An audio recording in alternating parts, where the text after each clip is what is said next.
തിരുവിതാംകൂറിൽ രാജ്യാവകാശ തർക്കം നടന്നിരുന്നു. മാർത്താണ്ഡവർമ്മ രാജ്യാവകാശിയാകാൻ പോകുന്നുവെന്ന് മനസ്സിലാക്കിയ ബന്ധുക്കളും അനുയായികളും ചേർന്ന് അദ്ദേഹത്തെ വധിക്കാനൊരുങ്ങി. മാർത്താണ്ഡവർമ്മ ഒളിവിലായി. ഒരു സ്ഥലത്തു നിന്നും മറ്റൊരു സ്ഥലത്തേക്ക് മാറി മാറി രക്ഷപ്പെടുകയായിരുന്നു. ശത്രുക്കൾ അദ്ദേഹത്തെ പിന്തുടർന്നുകൊണ്ടിരുന്നു. നെയ്യാറിന്റെ അടുത്തെത്തിയപ്പോൾ ആറ് കര കവിഞ്ഞൊഴുകുകയായിരുന്നു. ഹൃദയ കമലത്തിൽ കാണു ഞാൻ നിന്നെ, ഹൃദയശോകം നീ മാറ്റേണം. ഒരു തോണിയിൽ കയറി മറുകരയെത്തി അവിടെ കാട്ടിലൊളിച്ചു. അവിടം സുരക്ഷിതമല്ലെന്ന് തോന്നിയിട്ടാകണം അദ്ദേഹം പത്മനാഭസ്വാമിയെ വിളിച്ചു പ്രാർത്ഥിച്ചു. ആരോ വിളി കേട്ടു. ശബ്ദം കേട്ട സ്ഥലത്ത് ഒരു ബാലൻ.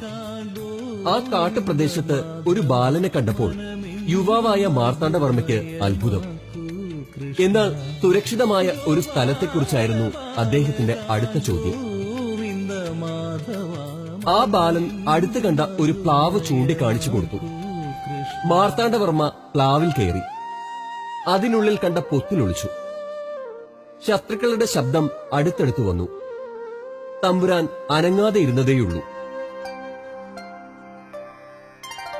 വന്നവർ പ്ലാവിന്റെ അടുത്തുകൂടി നടന്നുപോയി. അവർ പോയി കഴിഞ്ഞപ്പോൾ തന്നെ രക്ഷിച്ച കുട്ടിയെപ്പറ്റിയായിരുന്നു ചിന്ത. കുട്ടി സാധാരണക്കാരനല്ലെന്ന് തോന്നിയ യുവരാജൻ വീണ്ടും വിളിച്ചു. കാട്ടിനുള്ളിൽ നിന്നും വിളി കേട്ടു. പ്ലാവിൽ നിന്നിറങ്ങിയ രാജകുമാരൻ വിളി കേട്ട സ്ഥലത്തേക്ക് പോയി. അവിടെ കണ്ടത് ഒരു ശില മാത്രം. അദ്ദേഹം ആ ശിലയെ നമസ്കരിച്ച ശേഷം യാത്രയായി. ആത്മധൈര്യം വർദ്ധിച്ചു. പ്ലാവോരം അനുഗമിച്ചണഞ്ഞൊരു ബാലകനെ, പരജനുരക്ഷയായി അമ്മച്ചി പ്ലാവോരം. അനന്തപുരത്തെത്തി മാതുലനായ രാമവർമ്മ തമ്പുരാനെ മുഖം കാണിച്ചു.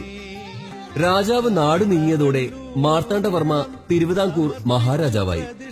രാജ്യഭാരമേറ്റ ശേഷം അദ്ദേഹം ചെയ്തത് തന്നെ രക്ഷിച്ചവരെയൊക്കെ സംരക്ഷിക്കുകയായിരുന്നു. തന്നെ രക്ഷിച്ച പ്ലാവിനെയും മറന്നില്ല. പരിവാരങ്ങളോടെ നെയ്യാറ്റിൻകരയിലെത്തി അതിനെ പട്ടുചുറ്റി പൂജിച്ച് അമ്മച്ചി പ്ലാവെന്ന് നാമകരണം ചെയ്ത് സംരക്ഷിച്ചു. അന്നു മുതൽ ദിവ്യത്വമുള്ള ഒരു വൃക്ഷമായിട്ടാണ് എല്ലാവരും ഈ പ്ലാവിനെ കണ്ടിരുന്നത്.